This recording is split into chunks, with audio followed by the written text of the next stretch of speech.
นี่បងប្អូនពីណាខ្លះណាត់ជួបសង្សារដែលចាប់អារម្មណ៍trongកន្លែងនឹងមុនគេសង្ស័យដូចអ្នកមើលមកអូហាក់នេះខូចចុយសង្ស័យដូចអ្នកមើលខ្លាំងអ្នកណាខ្លះតែណាត់ជួបសង្សារដំបងចឹង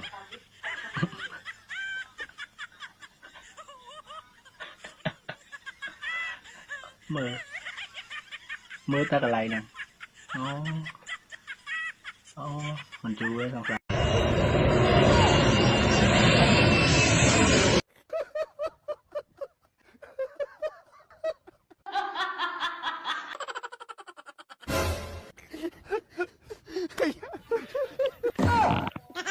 ឡូអាម៉ាបាច់ចាំធ្វើតារាងបាល់ធ្វើអីទេព្រោះអានោះទៅផងទៅមើលពីហំ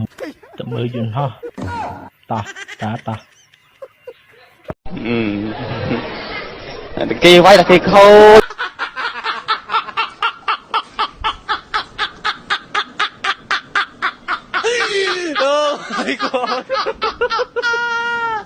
អូយ